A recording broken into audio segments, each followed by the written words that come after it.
Hai, ini ceritaku saat mengunjungi kebun kakekku pada saat liburan kemarin. Jadi beliau tinggal di gubuk sederhana ini dan kita akan spill isi di dalamnya seperti apa.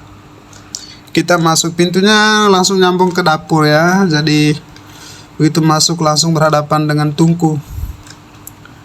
Ini ada beberapa jagung sebagai stok dan juga sisa panen kemarin.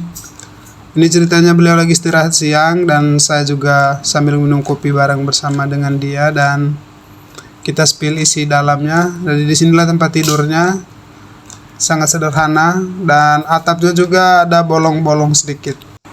Jadi kalau hujan deras kemungkinan masih bisa tembus. Beliau tinggal seorang diri di sini, jadi masak sendiri. Dan ini beberapa hasilnya merupakan olahan dari kebunnya sendiri. Bagi kakek, tinggal di tengah alam seperti ini memberikannya ketenangan batin, sehingga menilai bahwa keputusan untuk tinggal di sini merupakan keputusan yang sangat tepat. Tempatnya aman, kesehatan, pandangannya luas, bebas, tidak ada pikiran lain-lain. Di kebun ini, beliau tidak hanya menanam jagung, tetapi juga ubi, kacang hijau, dan juga beberapa tanaman sayuran lainnya. Tetapi untuk memastikan semua ini berhasil, ada satu tantangan yang harus selalu dia hadapi. Jadi tinggal di sini benar-benar sunyi. Tidak ada suara orang atau tetangga ya.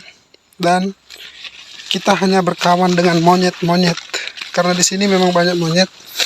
Jadi kalau siang hari seperti ini kita tidak bisa pergi jauh atau tinggalkan ladang ini karena kita harus mengusir monyet-monyet tersebut.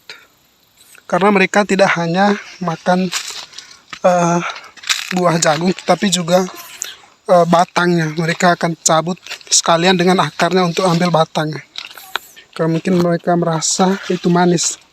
Jadi mereka akan memakannya seperti mereka mengonsumsi tebu, batang tebu.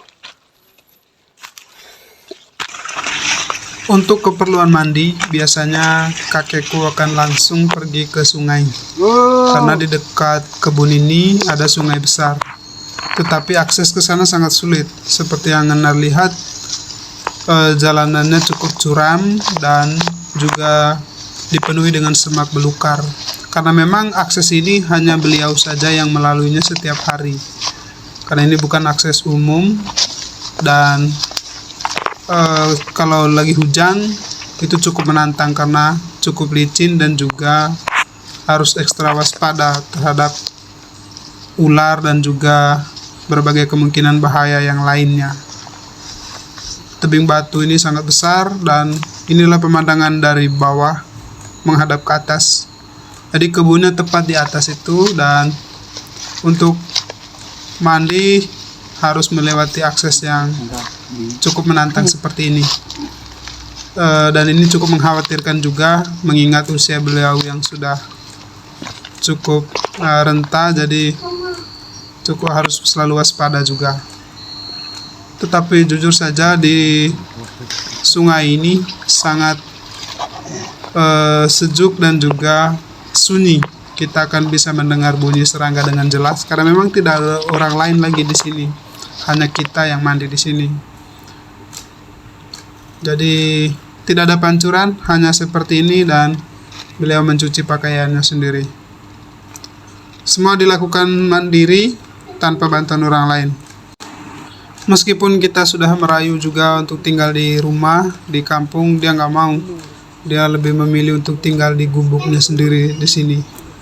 Tetapi apapun itu adalah keputusan yang telah dia pertimbangkan. Jadi sebagai anak-anak, sebagai cucu, kami hanya bisa menghormati keputusannya sambil tetap berdoa yang terbaik.